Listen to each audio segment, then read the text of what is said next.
గురువు అంటే ఎవరు? గురువు అంటే జ్ఞానం. గురువు అంటే వేషం కాదు. వేషం ద్వారా గురువు అయ్యేటట్టయితే మిమ్మల్ని రేపు పొద్దున్న మొత్తాన్ని గురువులు చేసేవచ్చు. శుభ్రంగా దాచిపోయి పోతా, కాషాయం మొత్తం ఒక క్లాత్ తెచ్చినట్టు కుట్టించి అలా ఒక మెల్ల శాలవాలు వేసేస్తాం, గురువు అయిపోతాం. గురువు కాదు. పట్ట అంటే ఒక పేపర్ రాసి ఇచ్చేది కాదు.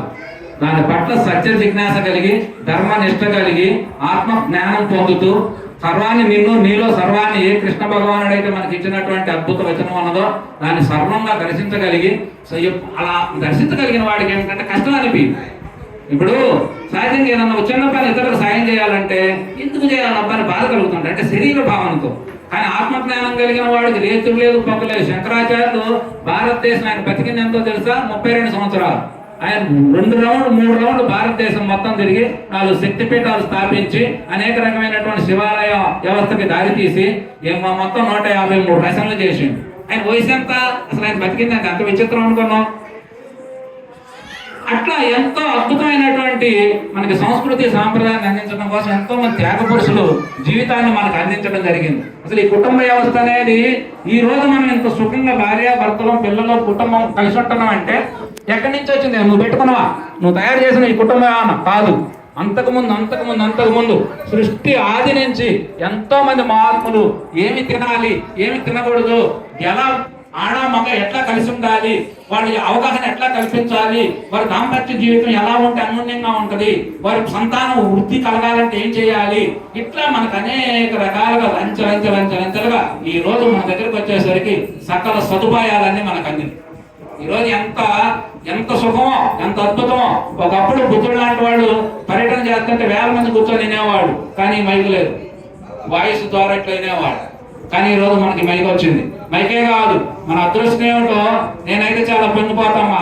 మన ముందు వాళ్ళు కానీ మన వెనక వాళ్ళకంటే మనం అదృష్టవంతులు. ఎందుకంటే 2000 తర్వాత వచ్చినటువంటి అద్భుతమైన టెక్నాలజీ గొప్ప దెబ్బలు వచ్చేసింది.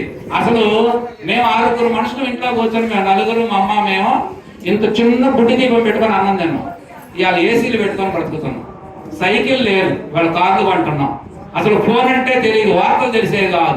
ఇవాళ మనం అద్భుతమైనటువంటి టెక్నాలజీ సెల్లులను వాడుతున్నాం. కానీ మన పూర్వీకులకు లేదు. ఎందుకంటే భవిష్యత్తులో పొందటానికి కూడా ఏం లేదు. మనం ఎంత అదృష్టవంతులు అనుకున్నాం, ఎంత టెక్నాలజీని అందుకోగలిగినాం. నాకు అనిపిస్తుంది ఏంటి ఇంత చిత్రం అంతా 10 ఏళ్లలో ఇంత అద్భుతాల సృష్టి అంతా ఇట్లా జరిగింది ఏమిటా. కానీ చాలా మంది చెప్పేది సృష్టి బాగలేదయ్యా, మంచి చెడు ఎంత ఎట్టుంది అంటా ఉంటారు. అట్టుందంటే వాస్తవానికి ఏంటంటే ఆయన మనసులో సిరాకు ఉందనే. దృష్టి లోపమే కానీ సృష్టి లోపం అనే మాటే లేదు. సృష్టి అంతా భగవంతుడు అద్భుతంగా తయారు చేసుకున్నాడు. ఎందుకు తయారు చేసుకున్నాడు అంటే ఇప్పుడు మనం 10 రకాల వంటలు తయారు చేసి అక్కడ పెట్టుకున్నాం. ఎందుకు? ఇవి ఒకటే తినొచ్చుగా. రుచులు బాగుండాలి వేరు కానీ అలాంటి రుచులని అందించడం కోసం భగవంతుడు కూడా ఈ సృష్టి అంతా ఆడాని మగాని రకరకాల జంతువులని జన్ని పక్షులని ఇవన్నీ. ఎందుకంటే ఇదంతా భగవంతుని యొక్క సిద్ధి విలాసం. అందులో ఇదంతా భగవంతుని సిద్ధి విలాసం అయినా శరీరం ప్రకారం ధర్మం ప్రకారం మనం ధర్మానికి కట్టుబడి ధర్మాన్ని రక్షిస్తా ధర్మాన్ని ఆచరిస్తా ధర్మంలోనే జీవించాలి. ధర్మం ఏమిటి? చెప్పేవాడికి ఒక ధర్మం ఉన్నది, తినేవాడికి ఒక ధర్మం ఉన్నది. ఇప్పుడు మనం వాళ్ళందరూ ఇంటికి వచ్చాం. వాళ్ళ ధర్మం ఏమిటి? మనందరం అతిథులు, భక్తులు. వాళ్ళు ఎట్లా దాన్ని సత్కరించాలనేది వాళ్ళు చూసుకోవాలి. అది ధర్మం. మనందరం వచ్చాం, వాళ్ళందరూ బాగుండాలి. వాళ్ళ కుటుంబం ఉన్నదానికంటే ఇంకా ఉన్నతమైనటువంటి స్థానాలకు చేరాలని ఎలాంటి ఈర్ష అసూయ లేకుండా నిండైన మనసుతో మనం వాళ్ళని ఆశీర్వదించాలి. వాళ్ళు ఆశీర్వదించగలిగితే ఈ సంవత్సరం కంటే వచ్చే సంవత్సరం మెరుగైంది అనుకోండి. ఇప్పుడు 10,000 ఖర్చు పెట్టి వచ్చే సంవత్సరం 20,000 ఖర్చు పెట్టి ఇంకా భక్తులను ఎక్కువ మందిని పిలిచి గురువులను ఎక్కువ మందిని పిలిచి ఇంకా సత్కారాలు చేసి బ్రహ్మాండంగా దైవ లోకాన్ని సృష్టిస్తారు వాళ్ళు. ఇట్లా మరి మనకి ఇచ్చిన సమయం తగ్గుతుంది కాబట్టి మీరు గృహంలో పూజా కైంకర్యాలు బాగా చేసుకోవాలి. మన దేవాలయ వ్యవస్థ కుటుంబ వ్యవస్థ పటిష్టంగా ఉండాలి అంటే దేవాలయాల్లో భజన కార్యక్రమాలు ఇవి జరగాలి. అప్పుడప్పుడు విపరీతమైనటువంటి మత మార్పులు ఇవన్నీ జరుగుతూ ఉన్నాయి. మనం ఏం లేదు, మానసిక కొద్దిగా వీక్ అయితే చాలు చక్కగా వాళ్ళు వచ్చి ఏదో ఒక మాయమాట చెప్పి బైబిల్ చేతిలో పెట్టి కొబ్బరిని నెత్తి మీద రాసి నిజమైన దేవుడిని మేము చూపిస్తామంటే మన మనసు వీక్ అయితే మనం అందులో జారిపోతాం. ఇవాళ ఆ రకంగా మన తెలుగు రాష్ట్రాల్లో విపరీతంగా మత మార్పులు జరుగుతున్నాయి. వీటన్నిటిని మనం ఎంతో కొంత అడ్డుకట్టేయాలంటే మన దేవాలయాల యొక్క విశిష్టతని మన వాళ్ళకి చెప్పాలి.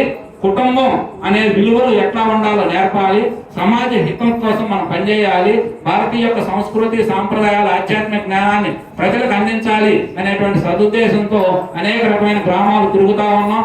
ఈ రోజు మా అదృష్టం పొంది మరి యొక్క సైరీ గారి ఆహ్వానం మేరకి మరి యొక్క గృహ ఇంటి పేరు సుండు వెంకట్రావు గారు యొక్క పుణ్య దంపతులు మరి వారి యొక్క ఆహ్వానం మేరకు మనం రావడం నిజంగా నాకైతే నేను ఏ కార్యక్రమం చూసుకుని అదృష్టంగా భావిస్తున్నా.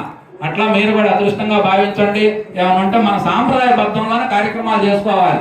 అట్లా కాకుండా ఎట్టబడితే అట్ట కార్యక్రమాలు చేయకూడదమ్మా. ఎందుకంటే ఇప్పుడు ఈ చేలో ఇత్తనం పత్తిత్తనం వేసి మిరపకాయలు పండమంటే పండుతాయా చెప్పండి? మనందరికి రైతులకు తెలుసు ఏ ఇత్తనం నాటువో ఆ ఫలాలే వస్తాయి. అందుకని భగవద్గీత ఏం చెబుతుంది? ఏ కర్మలు చేస్తావో ఆ కర్మ ఫలాన్ని నువ్వు తప్పకుండా అనుభవించాల్సిందేనయ్యా.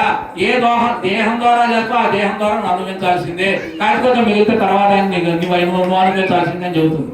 అందుకని మన యొక్క మంచి ఎంతో గొప్ప సాంప్రదాయం భారతీయ సాంప్రదాయం అనేది రోజుల తరబడి చెప్పాలి. మీకు చెబితే అందులో ఉన్న విలువలు మీకు తెలిసే కొన్ని, హృదయాన్ని తాకే కొన్ని ఇంత గొప్పగా ఉన్నదా అనిపిస్తుంది. అట్లాంటి గొప్ప సాంప్రదాయాన్ని మనం కోల్పోకుండా మీరందరూ కూడా కంకణం కట్టుకొని చక్కగా నిలబడి భజన కార్యక్రమాలు చేసుకుంటా అప్పుడప్పుడు అవకాశం ఉంది కార్యక్రమాలు పెట్టుకోండి. ఎందుకంటే భజన అనేది ఏమిటో ఏం జరిగిందమ్మా భజన వల్ల అంటే మనసు మెత్తబడింది. అంటే మన భూమిని ఒక 10 సార్లు వ్యవసాయం చేస్తే సాగు, కానీ ఎన్నిసార్లు సాగైన విత్తనం వేయాలిగా, నీరు పెట్టాలి, విత్తనం వేయాలి, వర్షించాలి, విత్తనం వేయాలి. ఆ వర్షింపు చేయటం, విత్తనం సరైనటువంటి విత్తనం వేయటం ఈ సత్సంగం గురువుల యొక్క ఉద్దేశం. అట్లాంటి విత్తనం ఒక్కటి పడితే ఈరోజు మేము ఒక్కడు మారితే మా గ్రామంలో ఎన్ని మార్పులు మేము చూసామో మాకు తెలుసు. అట్లా మీరు అందరూ మారుతా ఉంటే, మార్పు చెందితే మనం అనుకున్న స్వర్గం, మనం అనుకున్నటువంటి వైకుంఠం, కైలాసం అన్ని ఇక్కడే ఉంటాయి, మనం చూడవచ్చు. అందుకని దీనికి ముఖ్యంగా పురుషులు కాదు, స్త్రీమూర్తులే మూలం అనేది. ఈ మూలమైనటువంటి మూల స్థానాన్ని మీరందరూ కూడా కుటుంబాన్ని బలపరుచుకుంటా మన యొక్క సంస్కృతి సాంప్రదాయాన్ని కాపాడుతూ ముందుకు సాగిపోవాలని మరి యొక్క కుటుంబంలో పెట్టుకున్నటువంటి వెంకట్రావు గారి పుణ్య దంపతులు వీళ్ళంతా ఉన్నతమైన స్థానాలకు ఎదిగి వారందరూ కూడా మంచి ఆశీస్సులు ఆదర్శ దంపతులైనటువంటి లక్ష్మీ శ్రీమన్నారాయణ మూర్తి, శివపార్వతులు, ఏడుకొండలవాడు, మరి శ్రీకృష్ణ భగవానుడు ఇట్లా పెద్దల యొక్క ఆశీర్వచనాలన్నీ వాళ్ళకి అందాలని కోరుకుంటూ ఈ అవకాశాన్ని కల్పించిన మరి పెద్దలకి హృదయపూర్వక ధన్యవాదాలు తెలియజేసుకుంటూ సెలవు తీసుకుంటున్నాను. హరి ఓం తత్సత్ సర్వం స్వార్పణమస్తు.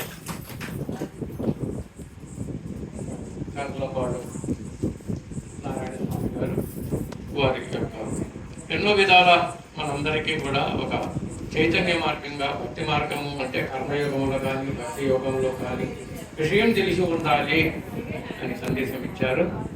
వారికి ధన్యవాదాలు తెలియజేస్తూ ఇప్పుడు ఒక పావు గంట మన